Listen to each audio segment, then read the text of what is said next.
안녕하세요. 아이린님. 오늘은 일요일입니다. 제가 그러면 쓴 글을 한번 읽어보도록 할게요. 선한 사람이란 도대체 무엇일까?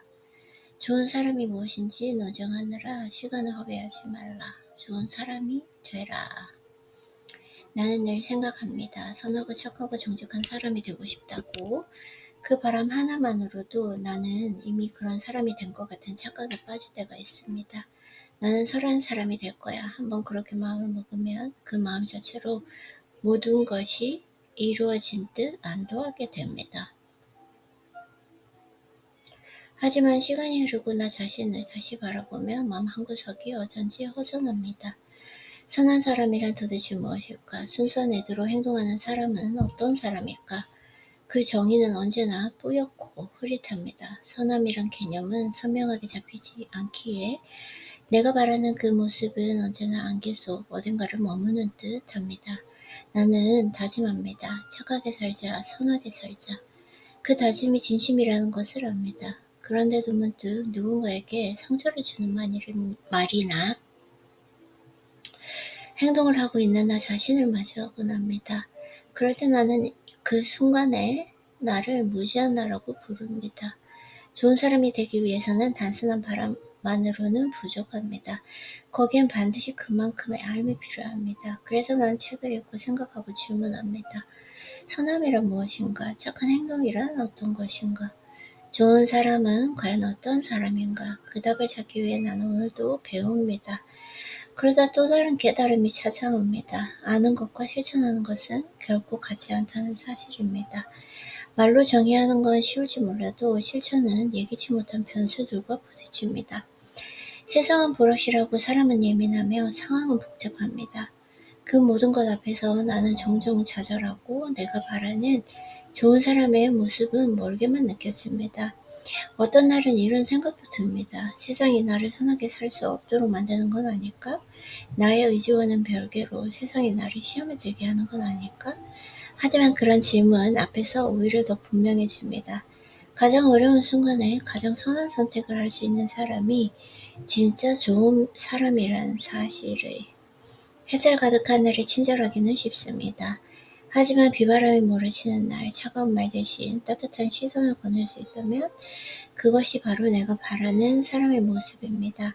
그래서 나는 결심합니다. 좋은 사람이 되기 위한 가장 빠른 길은 오늘 단 한 가지 좋은 행동을 실천하는 것이다.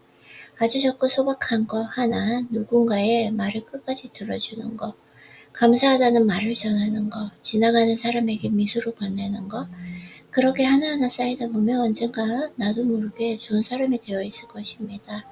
그때 나는 착하게 살기 위해 조심하는 사람이 아니라 조심할 필요도 없이 자연스럽게 선한 사람이 된 그 자체로 좋은 사람일 것입니다. 그래서 오늘도 나는 하나의 선한 행동을 실천하며 내일의 날을 준비합니다. 오늘도 나는 평온해지려고 한다. 세네카는 움직임 속의 평온함에 관해 이렇게 썼습니다. 우리를 방해하거나 두렵게 하는 모든 것을 몰아내면 깨뜨릴 수 없는 고요함과 끝없는 자유, 흔들리지도 변하지도 않는 기쁨이 찾아온다. 이어서 영혼과 평안과 조화, 그리고 온함을 담은 진정한 위대함이 뒤따른다. 사나움은 언제나 나약함에서 비롯되기에 한때 나는 행복과 기쁨이 인간이 누릴 수 있는 가장 귀한 감정이라 믿었습니다. 하지만 시간이 흐르며 나는 점차 깨달았습니다. 진정한 가치는 고요함이었습니다. 아무런 소음도 없는 깊은 심연과도 같은 마음의 평온, 그것은 단지 감정의 하나가 아니라 내가 삶에서 누릴 수 있는 가장 순수한 자유라는 생각이 들었습니다. 그래서 평온을 추구하기 시작했습니다. 그러나 곧 알게 되었습니다. 평온을 원한다면 먼저 그것이 무엇인지를 알아야 한다는 것을. 처음에는 평온함을 무기력함, 의지 없는 상태점으로 오해했습니다. 마치 힘 빠진 오후의 나른함처럼 느껴졌습니다. 하지만 조금씩 더 깊이 삶을 들여다보면서 나는 깨달았습니다. 진짜 평온은 나약한 것이 아니라 강한 것이다. 평온에는 힘이 있었습니다. 쉽게 흔들리지 않는 중심, 상황에 휩쓸리지 않는 정신의 근육 같은 것. 누군가가 어떤 순간에도 그 고요함을 지킬 수 있다면 그 사람은 오랜 훈련과 깊은 수련을 통해 마음의 근력을 길러온 일일 것입니다. 나는 그런 사람을 존경합니다. 그런 사람과 함께 있고 싶고 그런 사람이 되고 싶습니다. 그런 사람에게 배우고 싶습니다.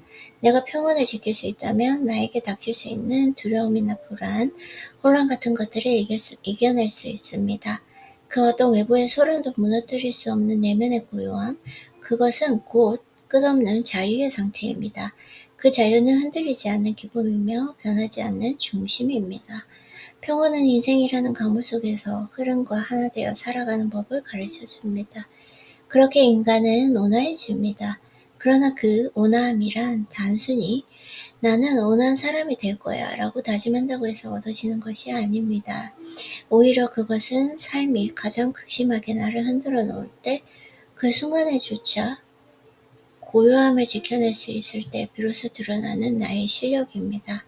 그때가 진짜 나의 내면이 시험받는 순간이고 진짜 온화함과 평온을 갖춘 존재로 나아가는 관문입니다. 그리고 나는 믿습니다. 그것이 진정한 위대함이라는 것을.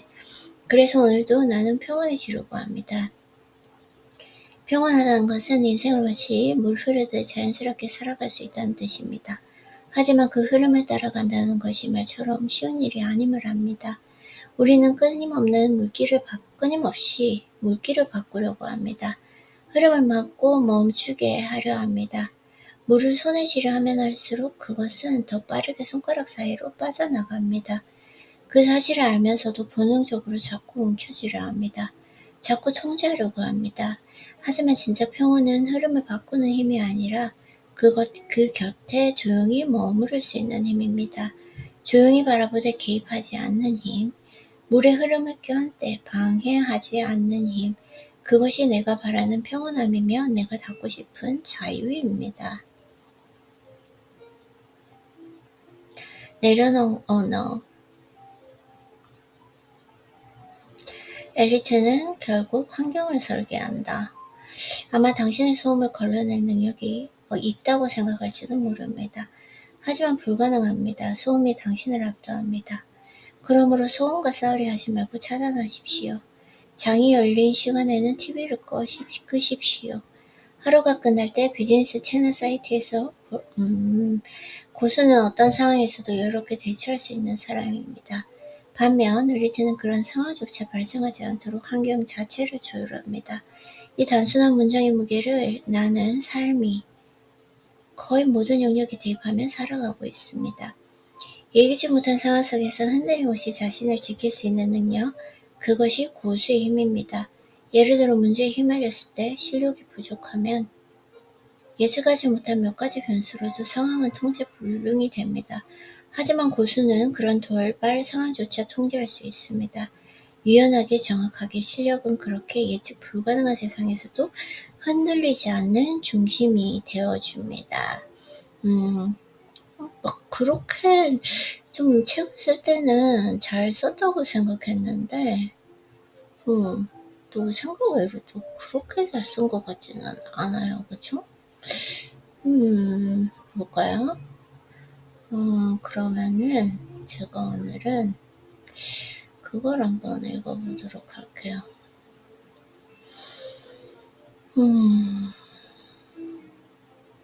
존재 기반 여성 3화까지밖에 안 썼네요.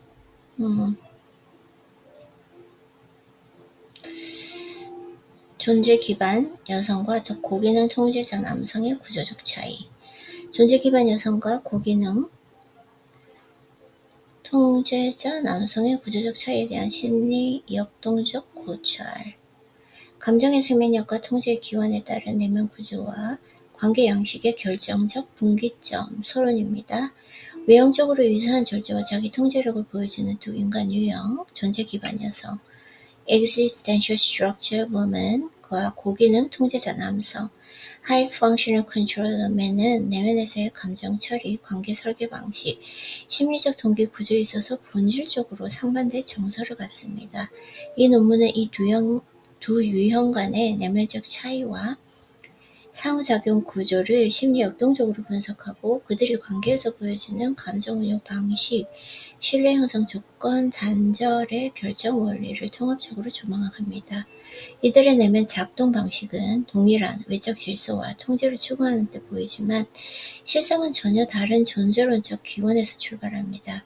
존재 기반 여성은 감정을 생명력 있는 상태로 정제 보존하고 진심의 흐름을 구조적 정합성에 따라 선택적으로 열어 보이는 반면 공인은 통제자 남성은 감정을 자기 보존과 관계 장악을 위한 통제 대상 혹은 방어 수단으로 잡습니다. 외형의 유사성과 기원의 분기 apparent similarity, divergent origins 2-1 절제의 겉모습, 동일한 결과 다른 뿌리 존재 기반 여성과 공인은 통제자 남성 모두 외형적으로 고유하고 정제된 태도, 신체적 관리, 언어 절제, 에너지 낭비 없음이란 공통점을 보인다. 오케이. 이걸 어제 쓴 거 한번 읽어보고 싶어요.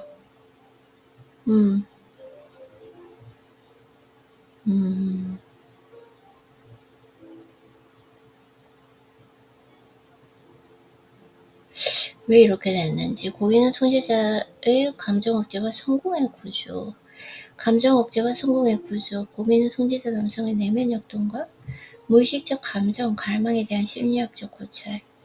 본 논문은 고기는 통제자 High Functional Controller HFC의 감정 억제 메커니즘의 발생 기제와 사회적 성공 전략으로서의 감정 억제 기능을 분석하고 그 이면에 잠재된 무의식적 감정 갈망을 심층적으로 조명합니다.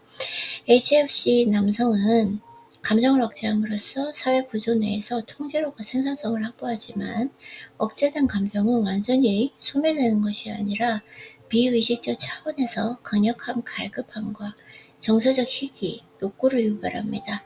본 연구는 이 억제, 갈망의 이중 구조가 어떻게 관리되어 재현되며 특정한 인간관계 유형에서만 해제되는지에 대해 심리 역동적으로 분석합니다. 1. 감정 억제의 기원, 어린 시절의 정서 환경, 상처의 비기억화, 감정 억제가 아닌 생존, 전략으로서의 내면화. 어린 시절 HFC 남성이 처한 환경은 겉보기에는 평범하거나 기능적인 과정으로 보일 수 있었으나 실제로는 감정 표현에 대한 묵인된 근기와 비가시적 억압에 내재된 공간이었습니다. 대표적인 예로는 다음과 같은 확률적 가능성이 존재합니다. 감정 표현 시 남자가 왜 우느냐, 그런 건 참아야 한다 는 식의 성 역할 강요에 의한 정서 억압, 감정을 표현했을 때 부모가 이를 회피하거나 불편해하며 무반응 또는 주제를 전환시키는 방식의 회피적 양육. 오케이. 요 정도 하고 일단은 책을 써볼게요. 오늘 빨리 너무 늦었어요. 네, 해볼게요.